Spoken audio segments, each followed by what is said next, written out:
this man, when I've heard parts of his story, and I can't wait to hear the whole story, and then where he is today, I'm going to be right back there taking notes because I want to learn that bad from this man. So let's give a round of applause for Antonio Smith, Jr. Come on, people, get to your feet. Round of applause.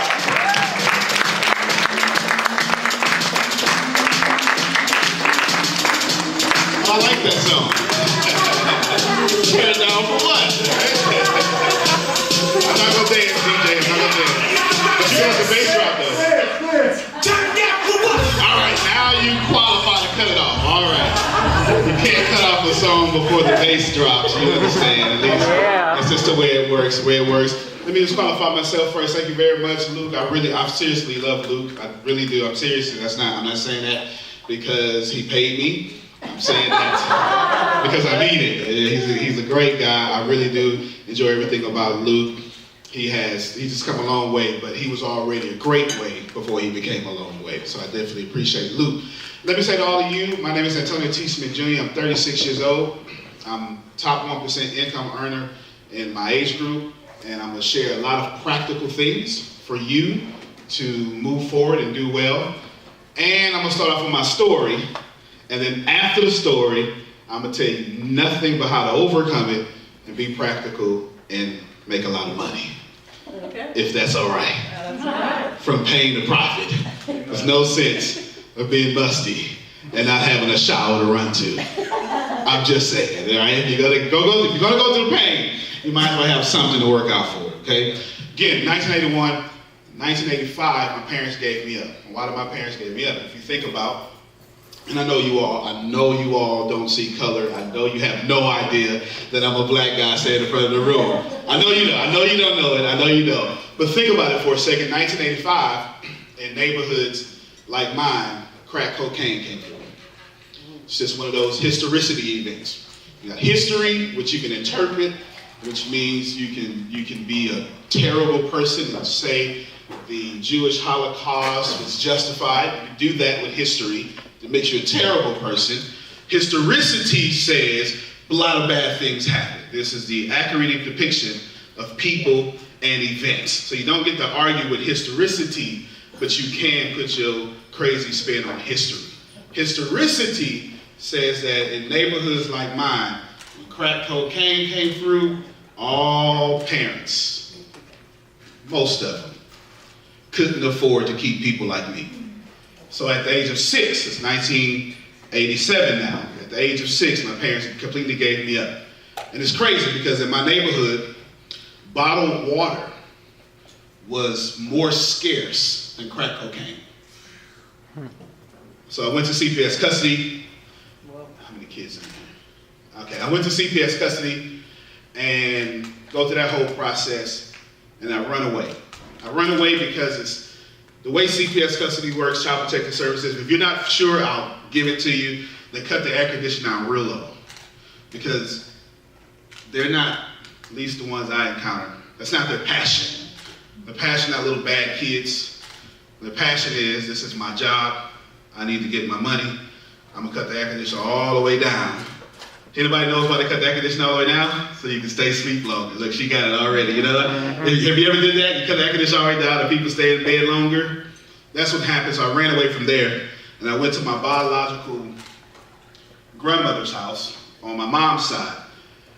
And they were talking about my dad. So I ran away from there. They're talking bad about my dad. Then I went to my dad's mom's house and my grandmother's house, and they were talking about my mom. So I ran away from there. And this is crazy. This is absolutely crazy. So now here I am getting arrested for truancy at 6 years old, 7 years old, being arrested because why would I want to go to school? Nobody loves me. How can you love me if my own parents don't love me? Anybody ever felt like that before? That's an accurate statement. If you don't know about that, that is an accurate statement that people like me would make. So after I get out of jail for truancy, all this stuff, I figure out school was a great way for me to eat. I'm serious. 2 square meals a day. All I had to do was figure out how to get the third. Wasn't really too good to figure out how to get the third without being illegal in some habits. So I had to figure out some stuff. Now I'm 8 years old, and I don't want to live with anybody. And on 46 and Ball in Galveston, Texas, 77550, there is a dumpster. It's still there to this day. The building used to be called Golden Globe, and it was this paper factory. And this paper factory had this dumpster. And all they did was throw paper in this dumpster. Now, if you've never been homeless, you won't get the next thing I say. But you can fill your shirt with paper and insulate your clothing to become warm. If you've never seen homeless people with paper or newspaper, that is exactly why they do it. So I find solace in this dumpster. It's the only thing I do. The only thing I do is I sleep in this dumpster, I live in this dumpster, it has paper in this dumpster, not too many bugs because it's a paper factory, right? It's not no hamburgers inside the dumpster, anything like that. So I get these great things in this dumpster, and I like it. Why do I like it? Because my family don't like me, because my parents gave up on me, because CPS is something I need to run from, and I'm a grown man in my dumpster, 8 years old. I know that sounds funny, but that's how I was thinking, honestly. I had to put myself through school. My school ID was 12090. I forged my mom's signature, and I don't know how it works in South Carolina, but in Texas, we have something called corporal punishment. You know, Texas is a red state. We have corporal punishment. That means you act up, you can get that paddle. I know y'all don't do that, but in Texas, you get a paddle just about anywhere, so I sign it all the time, do that. The trash can became my everything.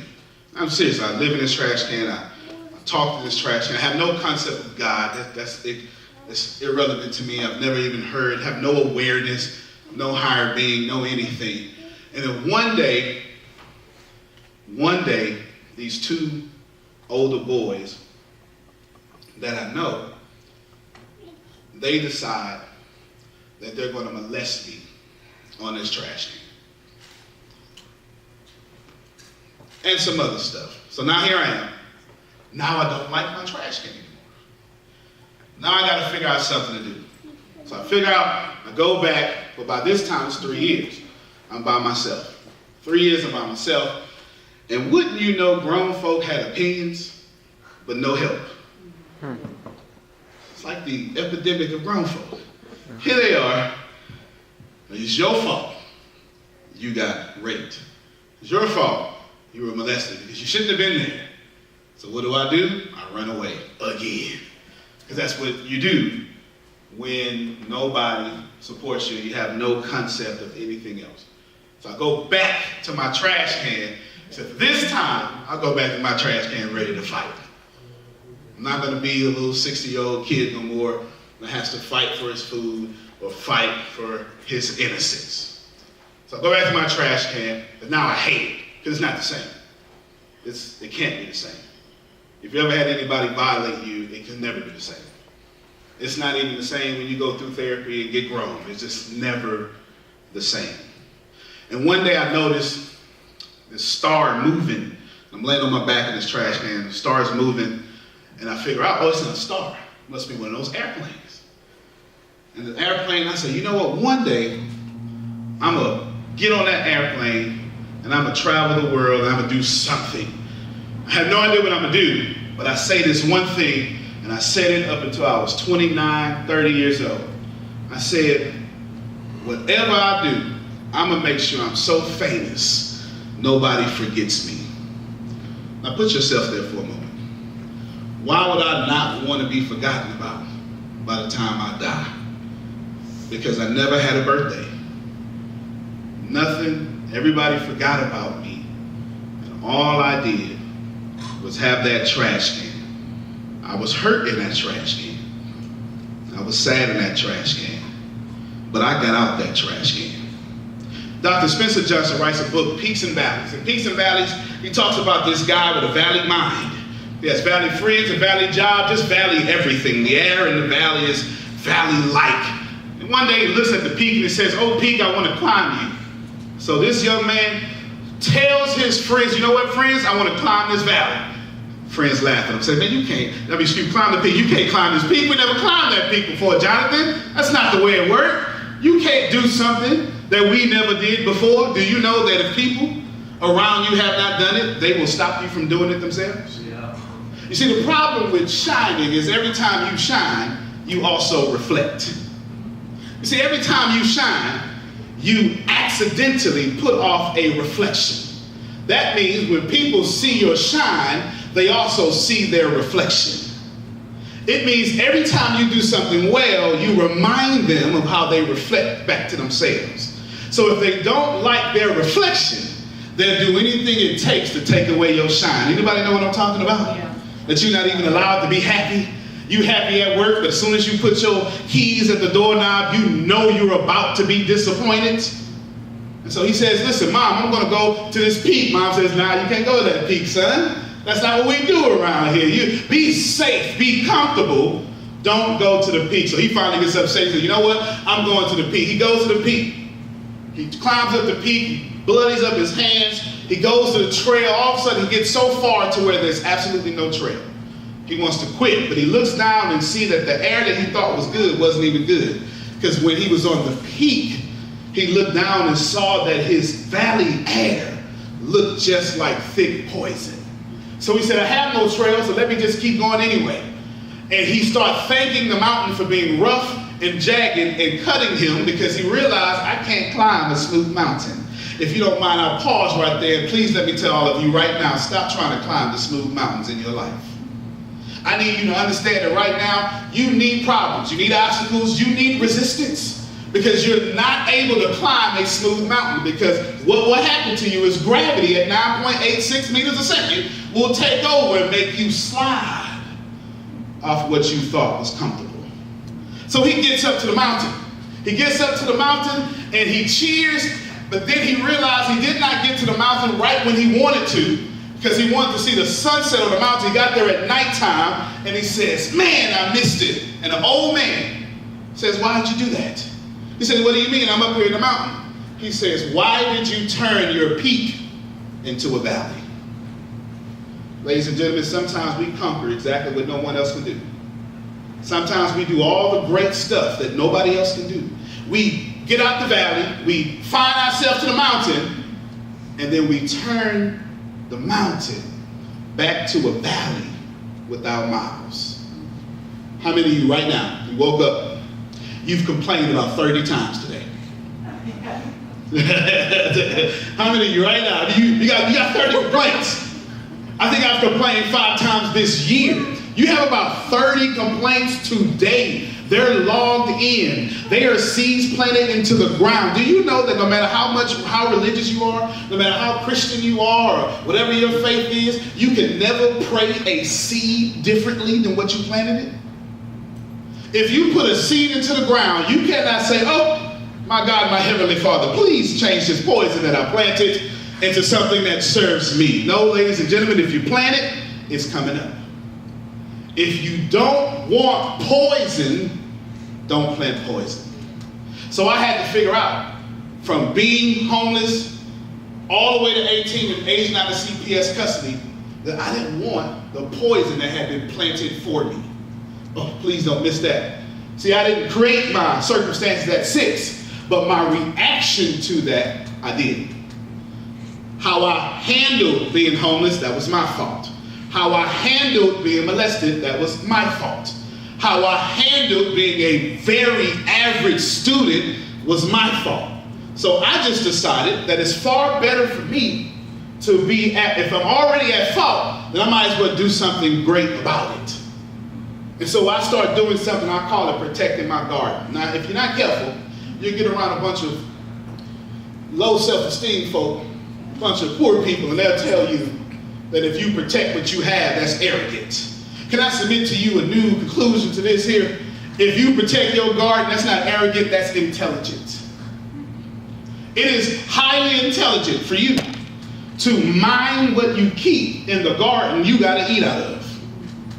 If it's your garden that only you can eat out of, and if you let somebody in your garden and plant their poison, now you have to reap their harvest. How many of you right now are tired of reaping other people's harvest? uncle I let live with me. This uncle, he's on that crack cocaine stuff. I got 2 young boys, 9 and 6. They're good boys. I homeschool them both. They're good young boys, and cause no problems. He gets full of this crack one day and he's binging on my living room couch for about 4 days. 4 days. 4 days. And I'm trying to be nice. Jonathan, I'm trying to be nice. I try. Because he's got felonies. He's on parole. He can't get caught in this situation. Anybody know what I'm talking about? Yeah? Okay. Now, I talk to a lot of people in a lot of places. I don't care the prestige of your family or the color of your family. We all got one somebody in jail. That's how it works. That's how it works. And so you understand, he does that. And what he does is on the 5th day, he gets up naked and he just walks across. And he leaves his number 2 trail. You understand what I'm saying? We got kids in the room. All across the house. And from the couch, smeared it, to the living room, to the bathroom. And he goes back to sleep. He'll wake up and 2 days later. I wish I was joking. This is so ridiculous. I can't even make it up. This is absolutely insane. 7 days later, he wakes up and I'm like, hey, yeah, I cleaned up behind you. And it dawned on me, wait a minute, my boys were just introduced to overdose. They 9 and they 6. Is that my boys' fault? No. Is it my uncle's fault? No. My fault. Because I didn't protect my garden. And many of you right now, you're suffering when you shouldn't have to. Because you won't admit that protecting your garden is your responsibility. You won't admit that your finances, your responsibility. You won't admit that getting out of your trash can is your responsibility. That responding to the bad things in your life, your responsibility. It is not my fault for how you feel about me. It is your fault how you feel about anything. And if you're going to determine the quality of your life, you have to take full responsibility for your garden. See, I like to make things practical. Think about that for a second. Before we get to the money, shifting your mindset real quick, think about this as reaping and sowing. You may have heard this terminology if you go to one of the buildings with a steeple on it, reaping and sowing. If you think about this for a second, you put a seed into the ground, it comes back up as a harvest. Now, if you missed that, let me tell you how powerful that is. That means every time you plant a seed, you automatically schedule a harvest. See, if you never thought about that, I'm going to say it again. Every time you plant a seed, you automatically schedule a harvest. Did I say that the harvest won't come up? Is that the way it works? That means seed in the ground, harvest has to come up. What you have to do is 2 things. Stop digging in the ground, checking on the seed. How many of you doing that right now? You start it, then you go check on it, you dig it back up, and you say, this don't work. Hey, it ain't working. Because every time you dig it out the ground, you restart the harvest. Some of you only losing because you keep restarting all harvests. And then you have to actually wait the time for the harvest to come up. Did I say degrees in any of that? Did I say degrees? I'm not against college education. I have a college education. College education lets you plant a whole lot more seeds than somebody that worked at McDonald's. You should probably go get you one if that's what you're going to do. But it has nothing to do with your color, plant seeds. It has nothing to do with your religion, plant seeds. You want a good life? Plant some good seeds. And then wait for the harvest. And here's the crazy thing about life. Life won't just let you wait. Life has these funny things. Was that you that brought up Newton earlier? Was that you? Newton in your third law of reaction. Let's go to the first law. Third law of motion. Let's go to the first law of motion. An object at rest will remain at rest until an unbalanced force acts upon it. That's fair. That's Newton's first law of motion. He gave the third one. Every action has an opposite and equal reaction. Now let's inverse Newton's first law. An object at motion will stay in motion as long as something is pushing it forward. Now think about that for a second. Your life is meant to have resistance. How can you have muscles if gravity didn't pull against your biceps? How could you possibly stand up if it wasn't for 13 pounds per square inch of oxygen on your muscles right now? You want a resistant-free life. And that is exactly why you don't have what you want. Because the only people who want a resistance-free life are complainers. And complainers only get things that come with a complaining harvest. So here's what I do. Every time I talk, everybody, I make profitable clients more profitable. That's the little headline of my company. I represent people from Chase Bank, some NBA clients, Les Brown, some other folk I can't even name. And there's one thing I understand that happens every single time. Everybody's shooting far too low. See, now I just want to talk about money for the rest of the day. Can we do that? I gave you my story. I shifted your mindset. I did some I specialize in cognitive behavior. Who's a therapist in here? Anybody a therapist? Or got a therapy background? Or been through therapy? I got somebody out. All right, got somebody out. There it is. The whole time I was cognitive behavior therapy, I wanted to say something, but I had to shift your mindset so I could actually say it, okay? Good. She raised up both her hands. Me and you, we can hang out. Okay. Everybody shoots too low. How many of you have a goal of making 6 figures? It's too low. It is. It's too low. Let me just help you real quick so we can get over this 6-figure hump, okay? If you, who among you can think that you can sell something for $200? Everybody? Everybody. Yeah, she's right. Everybody. If you're an entrepreneur, can you invent a $200 product? Yeah, fair enough. Sell 500 people a $200 product. 6 figures. Done. Can we move past that? That's very practical. It is that easy. 500 people. $200. That's it. And you can change those numbers anyway. Let's say you don't have a $200 product. My product is $33.39. Okay. Take 100,000 divided by 33.39 is going to tell you how many people you need to sell it to. Does that make sense, everybody? Now watch this here. There's one more element you may be missing. It's called a business system, and I'll give it to you right now. In order for you to actually sell to 500 people, you need to probably reach about 5,000. That's a 10% conversion rate. That's absolutely dismal. However, you can fail your way to $100,000. Too easy. Can we start talking about millions?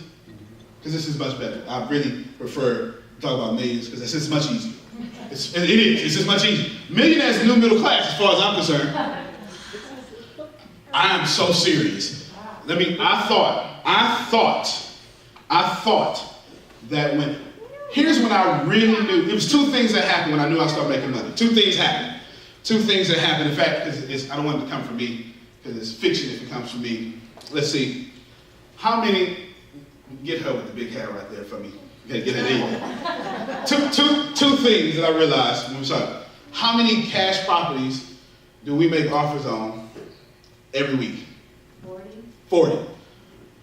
I started realizing, holy crap, I can make 40 cash offers on houses in Nevada and Texas, 2 primary places we deal with right now. Nevada and Texas.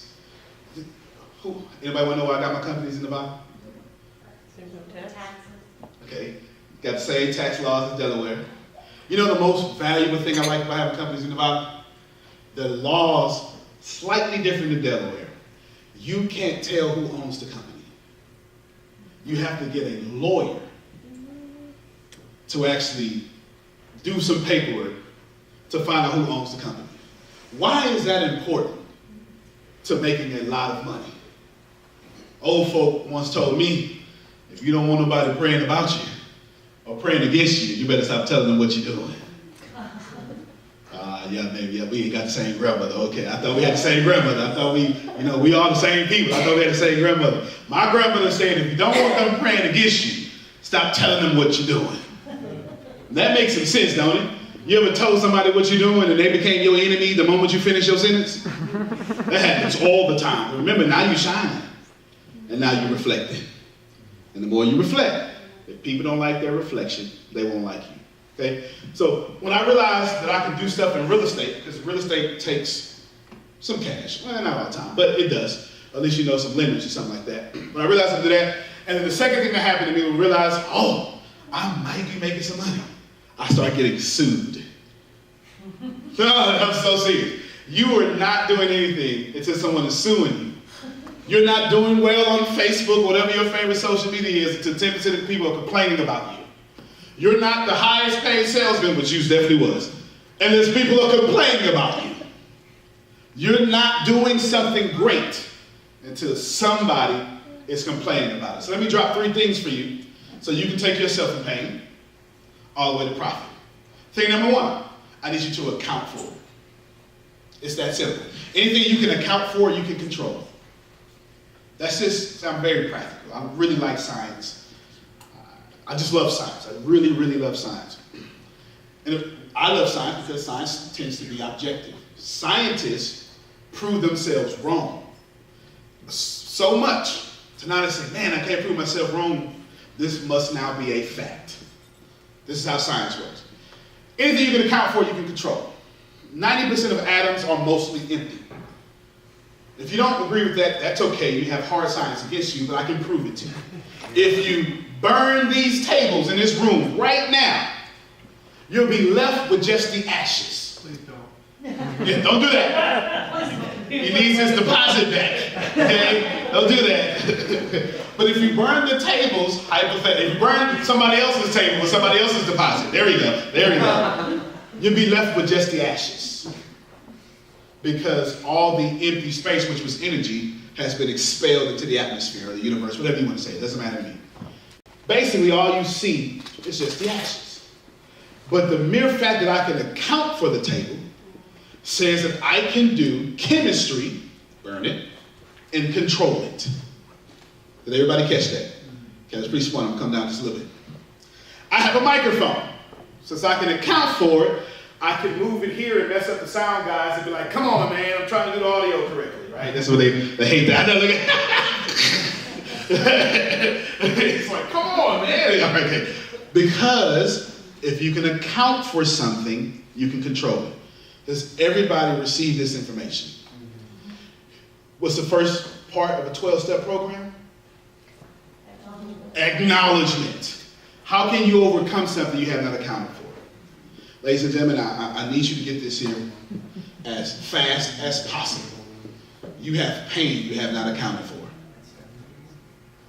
You are going through things right now in your adulthood life that you have not accounted for.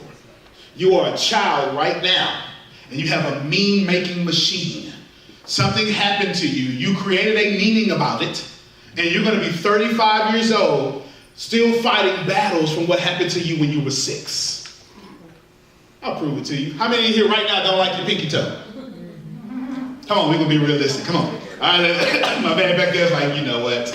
This is why I wear closed-toe shoes. This is it. Now, who taught you that, though? Who taught you not to like your pinky toe? I mean, you got to be honest here. You do. When you were a baby, you ran around naked. You ain't cared nothing about that. You were not a self-conscious baby. You just ran across and everybody thought it was funny. You did. You did. You didn't think you were ugly until somebody told you. You didn't think you were overweight until somebody gave that to you.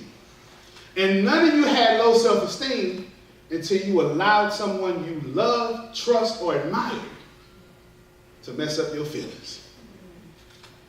You're walking around with a bunch of unaccounted for pain. And you cannot vibrate at a prosperous frequency in pain. You can make good decisions from pain, but you cannot make good decisions in pain. The prepositions will kill you. That was English, by the way. Okay. From pain, you can make great decisions. In pain, you will vibrate at a frequency that does not serve you. How many understand exactly what I'm talking about right now? How many of you would love to undate some folk you dated? That's be the whole room. It's over 18. Whole room over 18. Like, you know what? Can I just undate you? I totally understand. I totally understand. We have pain that we just simply have not accounted for. And remember, if you can account for it, you can control it. But you know why you gotta cuss people out when they cuss you out? Because you haven't accounted for why you have to do so. Yeah. So you get upset every day. Every day you are upset. And you go with, and I love my folk with my anger problems. Everybody with anger problems say the same thing. They know how I am. Come on now. Come on. You know what I'm talking about. She knows me. She knows I don't put up with that.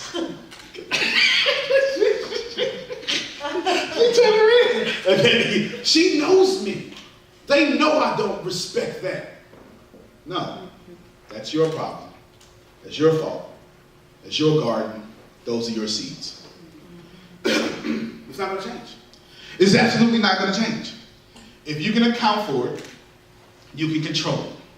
The next time you feel yourself wanting to respond evil for evil, ask yourself, what is wrong with me that makes me have a problem with this? Honestly, if she hurt your feelings, ask yourself, what unaccounted for pain do I have that allows me to have a problem with what they just did to me? Watch this here. When you release that problem in you, they no longer can bother you. No longer. No longer. The newspaper, the big newspaper from where I'm at, or one of the newspapers where I'm at, I'm trying to tell the name on camera. One of the newspapers where I'm at just recognized me, or getting ready to recognize me as a top 40 under 40. Great reward. I'm pretty cool about that. I've been so quiet for so long that nobody really knew what I had, what I was worth, and stuff like that. So now it's out. It's out in the public. Yeah, yes. So I got cousins coming from everywhere too. It's the cousins coming from everywhere. Kinfolk, it's just, I'm telling you, it's like a barbecue. They hungry. They're like, man, remember me? I'm cousin B. It's crazy. And I don't like this. There's something that I had to account for here recently that it bothered me. It really did. It really did. And I'm pretty solid. You can cuss me out. I won't respond. It's not my thing. If I lose it for a second, I'll bring it back. You can be mad at me every time I see you. It's all good. I'm not tripping about none of that stuff. But there was something that I wasn't ready for here recently with it's not newfound fame. I already knew who I was, and my Facebook page will tell you that. But I wasn't ready to be accepted as a role model. Leader, I was cool with. I was okay with leader. But this role model thing bothered me. And I'm not sure why. And then I thought about it. I said, why is this role model thing really burning me up and making me so uncomfortable? It's because in my head, role models had to be perfect. And see, I didn't know that. I was subconsciously responding to that. And I didn't want to have to be perfect because I just like me. Right? When you like you have no reason to be perfect. I don't try to be perfect at all. I don't. I have on a $3,000 jacket and some $20 pants. That don't make no sense. It doesn't. My socks probably $3 and the shoes are $100. I'm just all over the place. Like, which one you gonna do? This makes no sense. This makes absolutely no sense whatsoever. Because I like that. I'm flawsome. I like to be flawlessly awesome, right? I just like that. And it was getting me, because I was like, man, but once I said, you know what? Role models don't have to be perfect. They just have to be themselves. Now I no longer have a problem with it. See, I had some unaccounted for perfectionism or the view of it in my mind that was stopping me from stepping into what I earned. You know how many homeless kids will be forever changed if I came out with my story and let them know I used to be you? I learned some universal laws. I learned some laws of money, and I treat people well. So now I can help you. You know how impactful that would be to the world? But here I am, not accounting for this whole perfectionism thing. You know how many people I was ruining because I had unaccounted for pain? Anything you can account for, you can control. Some of you right now, especially my ladies, you're waiting for some guy to validate you. Do you know that we only take baths because of you? I dare a man to prove me wrong. I dare this. Please challenge this. We only shave to look good in front of women. This is the truth. If you ever want to jump inside of a man's head, your page, right? See, I make a lot of money, so I remember everybody's name. It's on purpose. Dale Carnegie, How to Win Friends and Influence People. That's why I remember Paige. Okay, now, was it Denise? See? Okay. This, I forgot what I was going to say right now. I told you what I was going to say. Okay. Count for you. Oh, my ladies, that's right. We only take baths because if y'all didn't exist, we wouldn't get no toilet paper. I'm not lying. We wouldn't. Listen, we let these guys front. Nah, well, you let Luke front. As for me and the way my alpha male is set up, I ain't doing nothing if I want to. But since y'all run the world, that's true. We clean up. This is facts. You don't need nobody to validate you. You a woman. The only reason women are not being treated fairly is because a bunch of guys who are insecure and losing our power are creating 1,000 jobs for men and 20 jobs for women that 1,000 women have to compete against. That's a fact. I don't know why I'm on this soapbox right now. I'm sorry. I don't have no idea. Okay, back to the account for it, okay? Account for it. After you account for your pain, overcome it. That's it. I want to teach you something. I'm going to teach you two things that changed my life. I'm going to teach you how to retrain your subconscious. And I'm going to teach you the number one thing that changed my life. Do the opposite. Do the opposite. Napoleon Hill and Benjamin Ritchie calls it autosuggestion. Your psychologist may call it super self. Your neurologist may call it subconscious. Doesn't matter. You can only do what you have the autosuggestion programmed to do. That is the truth. That's not changing.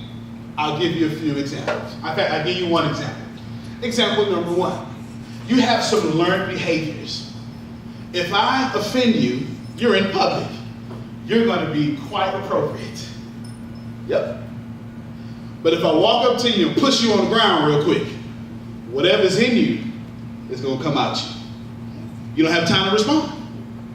You don't have time to build all those learned behaviors.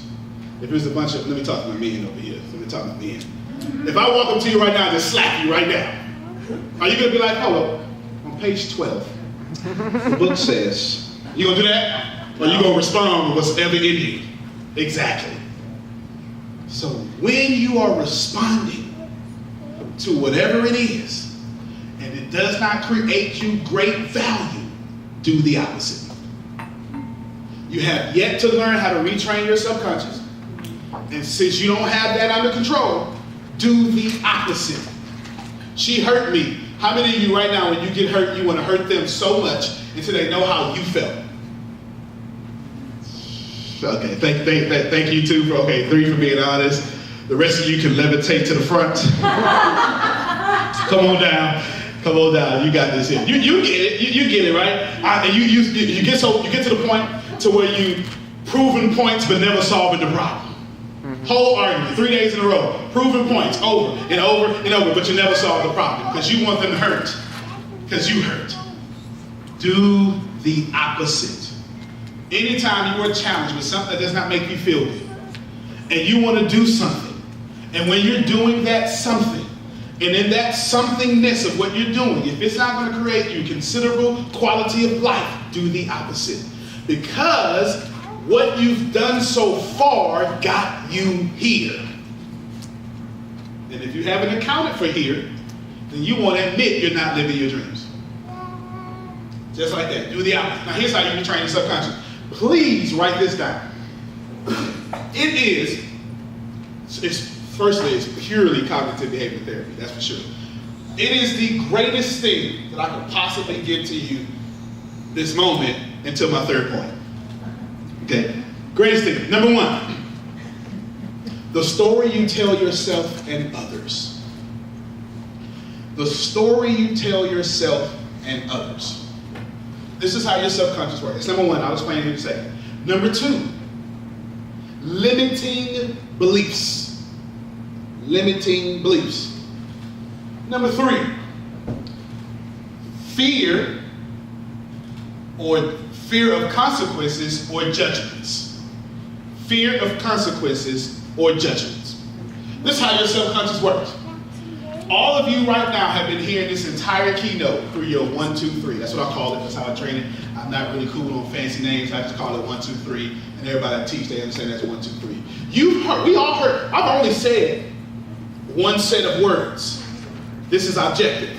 All of you have heard me and filtered it through the story you tell yourselves and others, your limiting beliefs, and your fear of what I'm talking about, or judgment for actually doing what I'm saying. If you want to know your subconscious, would you like to play a game with me? We'll play a game. You're going to fail. The game is set up that way. I do this all. It's a hypothetical game. You're going to fail. Okay? All of you can make $10 million. You're like, I'm not failing that. I can do that for sure. Of course you can. In the next 2 minutes. Right? All of you had another thought pop in your head. You had a reaction. See, you had this conscious thought you teach yourself. Then your subconscious took over when I limited it to a timeline. And when I forced your timeline to be limited, your real you came out. All of you have 2 thoughts. You have your conscious thoughts, then you have your subconscious thoughts. These are the thoughts actually running your life. It's not that you don't get what you pray for, it's you get exactly what you pray for. You are praying out loud this prayer. But in your head you're saying, but it's not really going to get done. And that's the prayer you're getting. You're not getting the one that comes out of your mouth. You're getting the one you vibrate at. You have to overcome so much lack in your thinking when you pray that you can't even get what you're trying to get. If this was a church, I'd tell you, I like to teach you how to pray differently. I like to teach you to act like it's your birthday and just expect stuff all the time. On your birthday, do you expect people to make you mad? Who in here expects people to give their money on their birthdays? You grown now and still expect somebody to give me some money today. You need to wake up and walk up every day. Somebody gonna give me some money today. If you are an entrepreneur, somebody owe you some money. You got a product, love book or something. Somebody owe you some money and it's your birthday and you are very worthy of it and you're not giving no more of your products away from free. That was my dreamers out there. That's what my dreamers, okay? 1, 2, 3. Every single thing that you hear, do, say, breathe, touch, reference, whatever it is going to be filtered to that. You can't overcome anything with a bad subconscious. Count forward, overcome it. I just taught you for free how to overcome it. Last thing, dominate. There's nothing else. There is no other reason. There is nothing else on. There's no other reason. This is what you're supposed to do, okay? You are supposed to account for the things in your life, overcome the things in your life, and then dominate the things in your life. You were not here to be average. Please, what's the time when you stop watching? Because I want to drive this. Good job. All right, check this out. I want to drive this. I'm not selling anything. Did y'all know that? I don't have nothing to sell. I came here to add value. I think that's pretty cool. Account for it, overcome it, dominate it. You know why you don't want to be average? I got a list of reasons why you don't want to be average. For one, it takes the same amount of energy to be average than to be great. When I was in the United States Army, I was going through at the time they called it PLDC, Primary Leadership Development Courses, where you become an E5 in the Army. And I was one of those guys that maxed out the PT test. You know, I know you can't see it because my stomach got some beer on it now. But before that, you know, I had it all lean, and I had an 8-pack. It was crazy. I was like Bruce Lee with the cuts. It was awesome. And what happened? I'm running. Well, I did 92 push-ups. I gave you 100 points. I did whatever sit-ups it was. I gave you 100 points.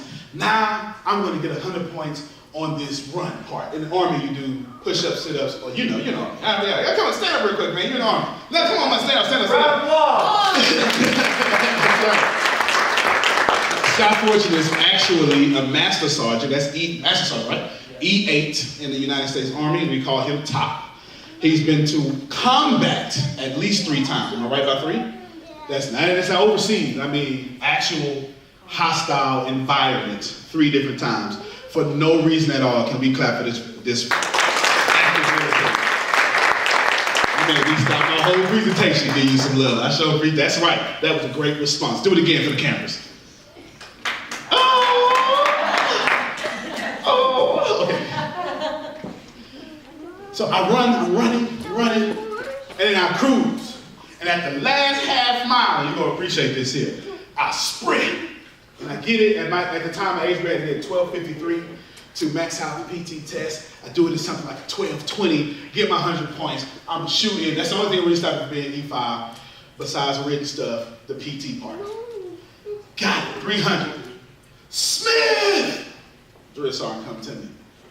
What the words I can't say in here at all you doing? What you talking about, drill sergeant? I just maxed my PT test. I'm the only one out here. You shouldn't have had no energy. You sprint the whole last half mile.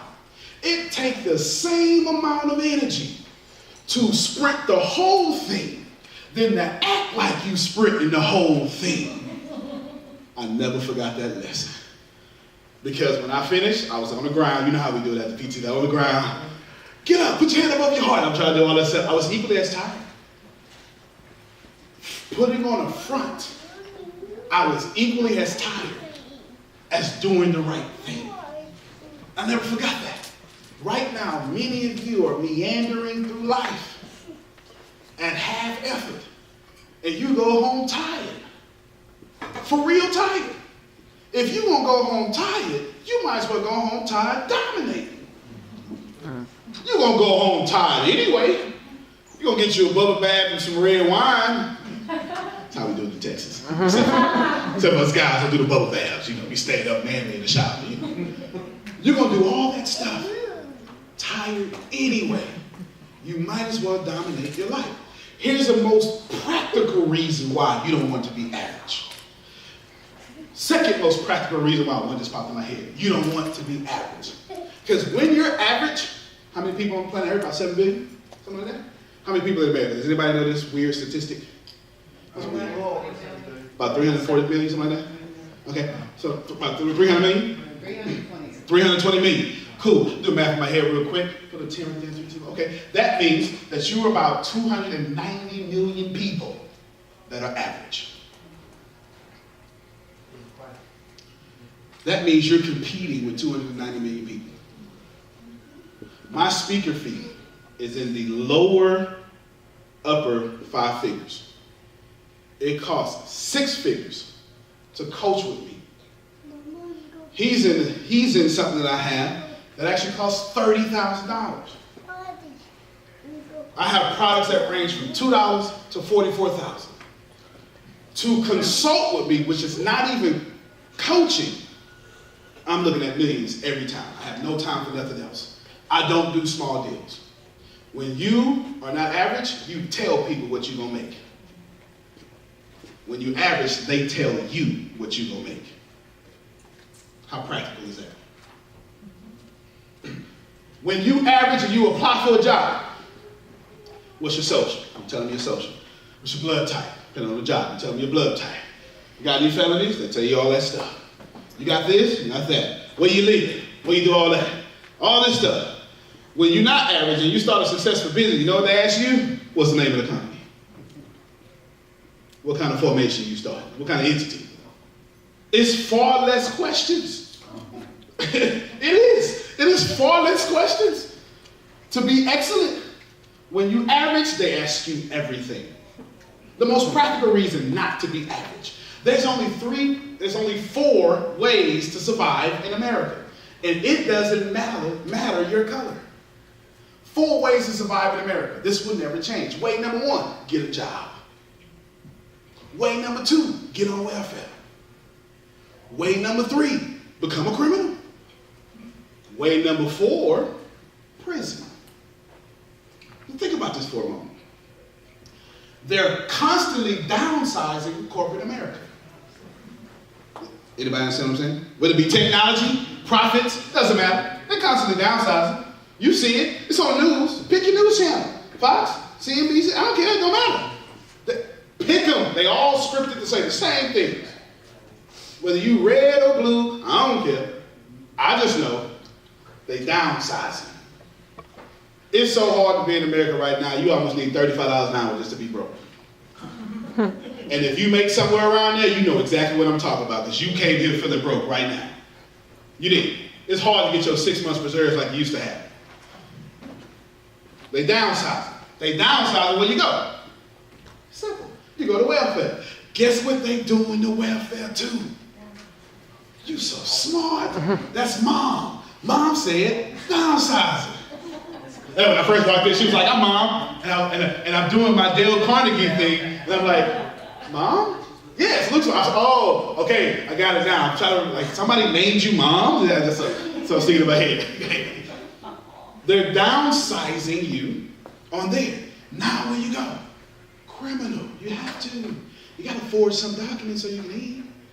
You got to hopefully not rob somebody, but, just depend on, how aggressive you are. You might do that too. And then, when you get caught, you go to prison, which is free labor. That's why you don't want to be average. That's the current system in which you live in right now. And if you can't account for it, it will control you. Period. Do you see why it's not worth being average? When you're average, they will tell you, you're going to take lunch at this time, right? No, Melissa, you can't have that day off. But it's Thanksgiving. No, that's our busiest day of the year. I mean, you know what I'm talking about right now. That's when you're being average. You were not designed to be average. Now, I don't care if your faith, we can talk about it later. If you say Jesus, I might shout a little bit in school. But I don't, your faith is up on you. What I will tell you is this here.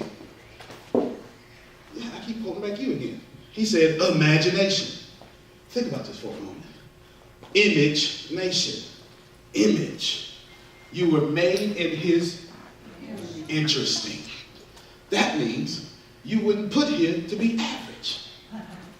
You were put here to rule with him. At least according to your beliefs. So why are you letting your credit card debt rule you? It makes no sense. It makes no sense that you are this super being in your body in which we call you by your name because somebody told us to, and you playing around here being average. Makes no sense. It makes no sense. Account for it, and then overcome it, retrain your subconscious, and then dominate it. Can I give you 2 key areas you should be dominating as fast as possible?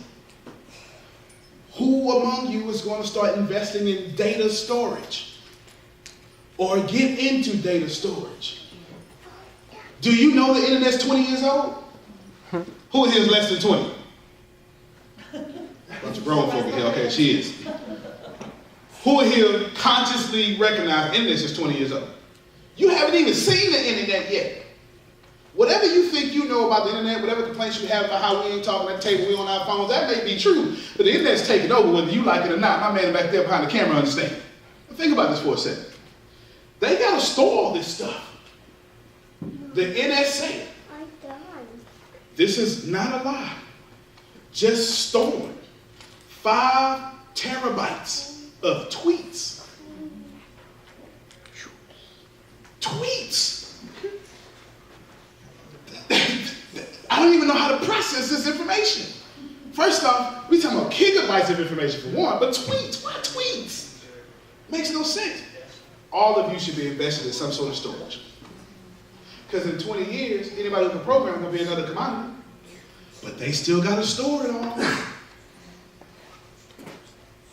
Storage, voice, or cell phone. Everybody's moving to voice because we too busy. How many of you rode here today listening to some sort of motivational something. Watch this here. How many of you are aware of the word called podcast? Now that's 60% in the room. How many of you actually listen to podcasts? Okay, we went down to 45% in the room. How many of you were on podcasts 5 years ago? Look at that. Just me and her. World's changing on you. People are so inundated with information that we are moving to, please don't interrupt my time. I'll watch you when I feel like it. How many of you feel like that right now? How many of you honestly say, hey man, why you called me? You could have texted me this. Right? Is this textable? Could you have not texted me this information? Please text me before you call me. Now we look at our phone ring and we go, do I want them to interrupt my life right now? Think about that for a moment. You should be in data, voice, cell phones, and new TV. You need to be inventing something to get on the new TV. A TV show or something. How many people have this information out? You gotta be somewhere. You gotta be doing something. Last thing I want to tell you, last Ash Wednesday, a guy who was a chaplain at the University of Kentucky Hospital was having a bad day. The day was so bad that he had to go to the Catholic church down the street. And in the church, he got upon him a cross made with ashes and an oil. He went back to the church, but he went to his job. You ever left church not feeling churchy? This is where he was. Goes back into the job. He gets this patient that you never want to see when you're having a good day. Hey, how you doing? How you doing? He takes a deep breath. All that rainbow energy popped up on him. Says, ma'am, how can I help you? Says, oh, praise the Lord, I'm so happy. Ma'am, good, how can I help you? She gets something, she said, oh my God, you have something on your forehead. It's dirt, let me wipe it off. He says, wait a minute, ma'am. It's not dirt, it's a cross with ashes and an oil. Well, why on earth would anybody mess up their forehead like that? So I'm not sure if it's messing up my forehead, but I guess sometimes we put stuff on us to remind us that when we're going through hell, we have something that can get us out of it. She looks back, she gently raises her head, touches the cross on his head, takes it from his head, put it on hers, and say, maybe I need some of that too. And I want you to remember this as we leave, that the people around you are hurting, and the most powerful word, sermon, ministry, or whatever you can ever possibly give them is me too. There would never be nothing more powerful that you can ever give to somebody than you lowering yourself so you can become equal to them. My name is Antonio T. Smith Jr. You can plant better. You can dominate.